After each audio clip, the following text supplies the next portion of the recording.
तो कैसे दोस्तों, आपसे लोग आएगा आपसे लोग अच्छे हैं। तो मैं आपसे बता देना चाहता हूँ कि पिछली वीडियो में डिस्क्लेमर देना भूल चुका था कि हमारी वीडियो में वॉइस वॉलेंस रोमांस जिस कई चीज़ें हैं।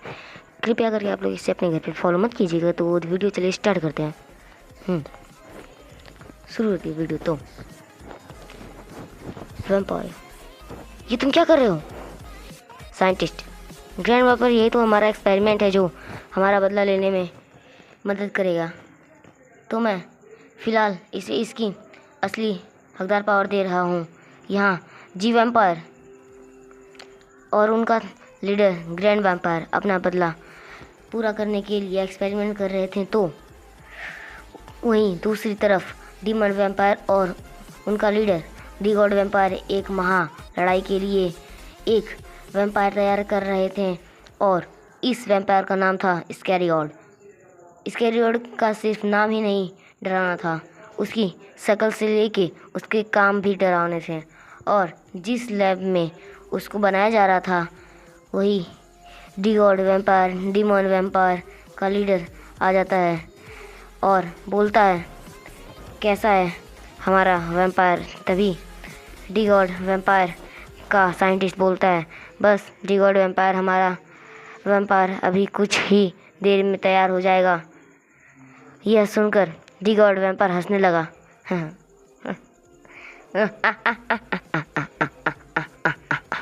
और साइंटिस्ट बोलता है, डी गॉड, मुझे आपका खून चाहिए इस वैम्पायर एक्सपेरिमेंट को पूरा करने के लिए। और तभी डी गॉड बोलता है, क्यों नहीं, मैं अपना खून ज़रूर दूंगा इस एक्सपेरिमेंट को पूरा करने के लिए। और वहीं दूसरी तरफ ग्रैंड वैम्पायर के लैब में भी ग्रैंड वैम्पायर को उसका खून देना पड़ा। ग्रैंड वैम्पायर के लैब में रखा इंसान ऐश मानो जैसे गहरी नींद सो गया हो। और जैसे ही ग्रैंड वैम्पायर अपना साइंटिस्ट का खून देते हैं साइंटिस्ट को, तो ग्रैंड वैम्पायर का खून उसे उसमें ट्रांसफ़र करता है साइंटिस्ट। हाँ, और तभी ऐश की आंखें खुल जाती हैं और आंखों से गोल्डन रोशनी निकलने लगती हैं और नीली पर पारदर्शी सुरक्षा कवच टूट जाता है और मानो जैसे ऐसा कुछ भूल चुका हो।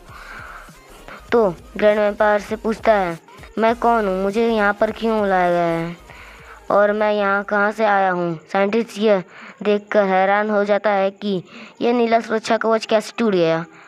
वह यह सोच ही रहा था।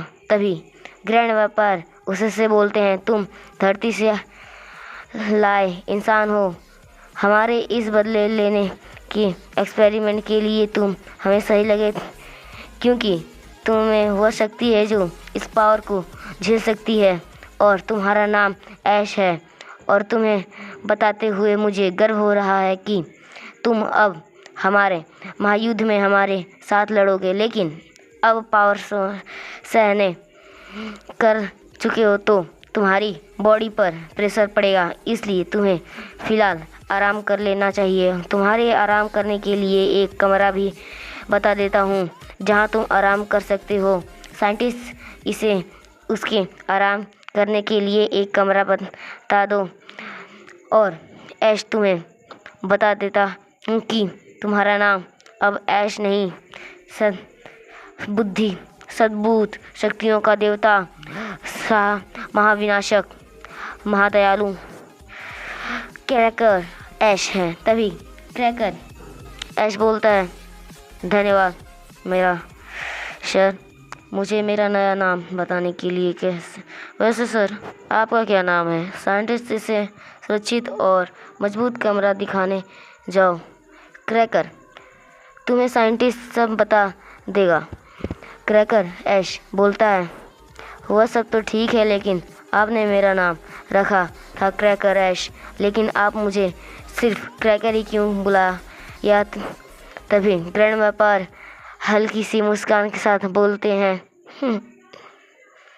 हम सभी का तुमको छोटे से उपहार में बुलाने का तरीका समझ लो। तभी क्रैकर बोलता है, ठीक है, मैं अब अपने कमरे में जा रहा हूँ। और साइंटिस्ट उसे उसके कमरे में ले जाता है और वो कहता है, अब से यह कमरा का तुम्हारा है। कमरा काफ़ी डिजिटल लग रहा था। तभी क्रैकर बोलता है धन्यवाद, और फिर साइंटिस्ट बिना कुछ बोले वहाँ से चला जाता है और फिर जाकर ग्रैंड व्यापार से कहता है, सर क्या आपने गौर किया था कि यह नीला पारदर्शी सुरक्षा कवच कैसे टूट गया? और तभी ग्रैंड वैम्पायर बोलते हैं, हाँ गौर तो मैंने भी किया था। खैर छोड़ो, जो हो गया सो हो गया। तो क्रैक एक धरती से लाया इंसान था जिसमें ताकत डाली गई हो, और वहीं स्कैरियोड शक्तियों से बना वैम्पायर था। तो दूसरी तरफ डिगॉड वैम्पायर अपना खून जब देता है तो उसके साथ भी यही होता है जिसमें स्कैरियोड बन रहा था। वह कांच कुछ ही पलों में टूट जाता है और स्कैरियोड बाहर निकलता है। स्कैरियोड की आंखें लाल थीं, उसमें से लाल चमक निकल रही थी। उसके पास वही वैम्पायर्स का वेशभूषा था। और तभी रिगॉर्ड वैम्पायर बोलता है, तुम्हारा स्वागत है मेरे स्कैरियोड। और तभी स्कैरियोड बोलता है, आप कौन? तभी डिगॉड बोलता है, मैं वो हूँ जिसने तुम्हें अपने खून से जन्म दिया है। और सब कुछ सेम होता है ग्रैंड वैम्पायर के लैब में हुआ था। वह सारे पूछता है, सब अपने कमरे में जाता है। वहाँ पर कमरा जैसा मानो बिल्कुल सेम था। क्रैकर के कमरे से इतना अंतर होता है कि क्रैकर का कमरा शाइनी और सफ़ेद कलर का था और स्कैरियोड का कमरा शाइनी और काला था।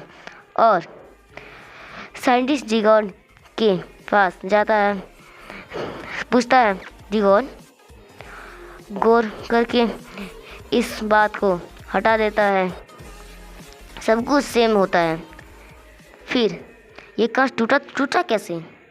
क्या इसके पीछे किसी और का हाथ है, या ये ऐश और स्कैरियोड की ताकत थी? जानने के लिए चैनल को सब्सक्राइब करें और बेल आइकन ऑन कर दें ताकि हम लोग के हर एक नोटिफिकेशन आपके फोन पहुंचती रहे और माय वैम्पायर सिस्टम आगे बढ़ता रहे।